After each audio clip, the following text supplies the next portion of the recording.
여러분, 이슬람 미술 하면 머릿속에 뭐가 제일 먼저 그려지세요? 아마 대부분 비슷비슷한 이미지를 떠올리실 텐데요. 오늘 우리는 바로 그 고정관념을 좀 깨보려고 합니다. 무려 14세기에 걸쳐서 세계 대륙을 아우르는 정말 어마어마하고 다채로운 예술의 세계로 한번 들어가 볼 거거든요. 네, 한번 잠시만 떠올려 보세요. 머릿속에 어떤 그림이 그려지시는지. 제가 이 질문을 먼저 드리는 이유가 있어요.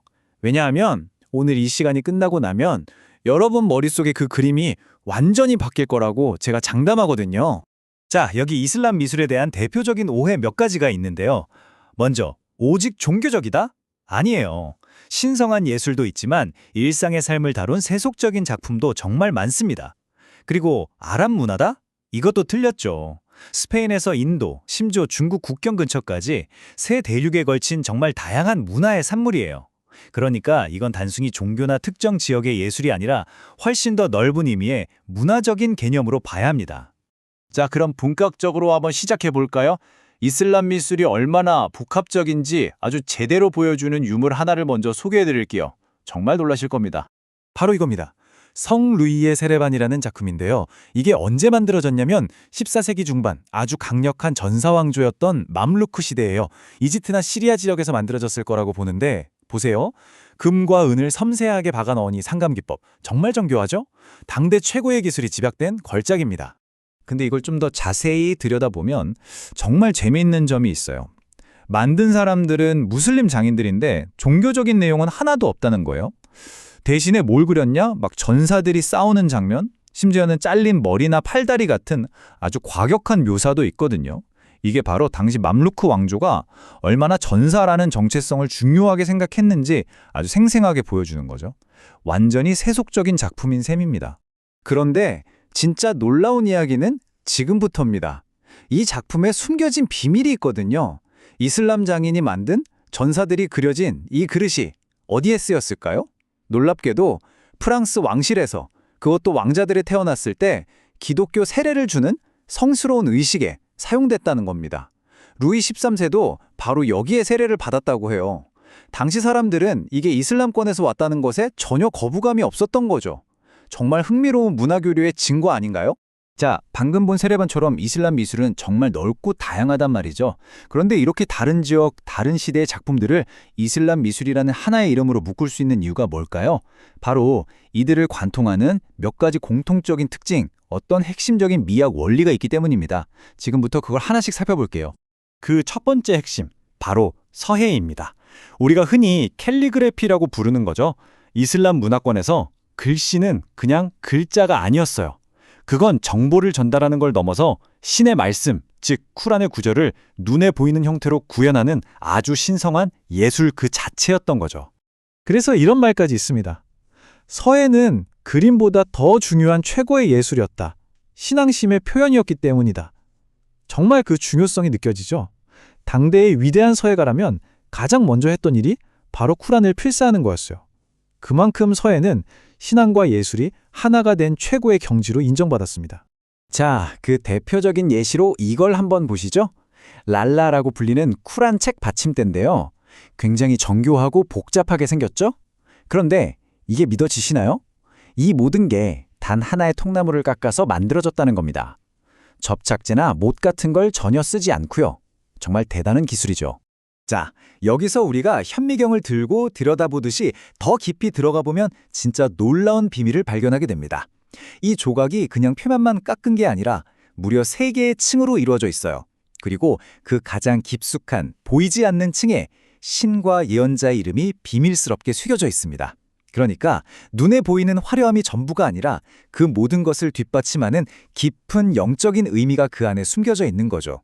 자, 서해에 이어서 이슬람 미술을 관통하는 두 번째 핵심 요소는 바로 기하학입니다. 이 복잡하고 정교한 기하학 패턴들을 보세요. 이건 그냥 예쁜 무늬가 아니에요. 끝없이 반복되고 확장되는 이 패턴들은 신이 만든 우주의 무한한 질서, 그 자체를 상징하는 겁니다. 이게 언뜻 보면 굉장히 복잡해 보이잖아요. 근데 그 원리는 의외로 간단해요. 먼저 중심에 점을 하나 찍고 시작합니다. 거기서부터 선들을 쫙쫙 뻗어서 격자를 만들고요. 그 다음에 그 격자의 점들을 규칙에 따라 연결하면 이렇게 아름다운 별 모양 패턴이 만들어지는 거예요.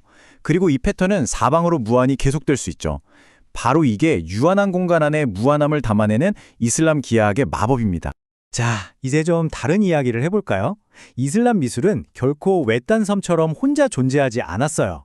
오히려 동서양의 수많은 문화가 만나고 부딪히고 또 서로 섞이는 거대한 문화의 용광로 같은 역할을 했습니다. 이 흐름을 보시면 아주 명확하게 알 수 있어요. 1세기에 고대 그리스와 로마의 과학 지식이 있었죠. 이게 9세기에 이슬람 황금기를 맞으면서 바그다드 같은 곳에서 전부 아랍어로 번역됩니다. 그리고 그냥 번역만 한 게 아니라 여기서 더 발전시키죠. 이슬람 세계가 마치 지식의 온실처럼 고대의 지혜를 보존하고 키워낸 거예요. 그리고 12세기가 넘어가면서 이게 다시 유럽으로 전해져서 우리가 아는 르네상스의 중요한 밑거름이 됩니다. 문화융합의 아주 좋은 예시가 바로 이 이란 접시입니다. 당시 장인들은 중국 도자기 기술에 완전히 매료됐어요. 그래서 중국 청자의 저 아름다운 터키석 색감, 그리고 연꽃이나 물고기 같은 문양들을 완벽하게 따라 만들었죠. 그런데 여기서 끝이 아니에요. 그 위에 뭘 더했죠? 바로 자신들만의 장기인 기하학 패턴과 우아한 서예를 동심원 형태로 쫙 둘러서 새겨 넣은 겁니다. 중국의 기술을 받아들여서 이슬람적인 미학으로 완벽하게 재창조한 거죠. 정말 멋진 표절 아닌가요? 자, 그럼 이제부터는 이슬람 세계의 광활한 영토를 가로지르면서 각 지역이 어떻게 자기만의 찬란한 예술을 꽃피웠는지 한번 빠르게 둘러보는 월드 투어를 떠나보겠습니다. 자, 서쪽 끝 스페인으로 가볼까요? 여기 코르도바 데모스크의 이 독특한 이중 아치 구조 정말 환상적이죠. 이번엔 동쪽으로 가서 페르시아입니다. 여기선 무려 루비나 사파이어 같은 보석을 갈아서 물감으로 썼어요. 이 서사시 샤나메의 그림들처럼요. 또 인도로 가보면 무굴 제국의 타지마할이 있죠. 이 레이스처럼 섬세한 대리석 창, 잘리는 인간의 솜씨라고 믿기 어려울 정도입니다. 마지막으로 터키, 오스만 제국의 이즈니크 도자기는 이 역동적인 사지 잎 디자인으로 아주 유명하죠. 보세요. 지역마다 정말 개성이 넘치지 않나요? 자, 이렇게 위대한 예술들을 쭉 둘러봤는데요. 그럼 이제 마지막으로 이 모든 것들이 21세기를 살아가는 우리에게 어떤 의미를 가질 수 있을지 한번 생각해 보면서 이야기를 마무리해 볼까 합니다. 한 큐레이터가 이런 말을 했습니다. 저는 이제 이 전시실들이 이슬람 혐오에 대한 해독제라고 진심으로 믿습니다. 정말 강렬한 말이죠.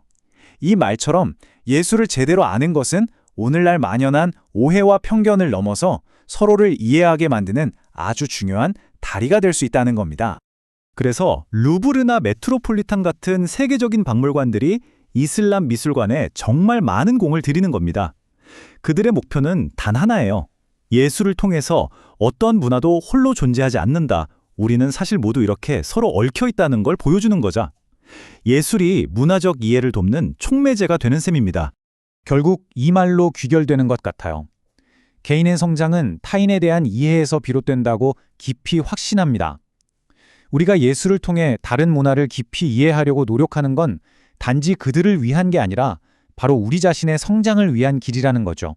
자, 오늘 이야기 어떠셨나요? 마지막으로 여러분께 이 질문을 한번 던져보고 싶습니다. 과연 예술은 우리가 세상을 보는 방식을 어떻게 바꿀 수 있을까요? 오늘 보신 작품들을 떠올리면서 한 번쯤 생각해보는 시간을 가져보시면 좋겠습니다.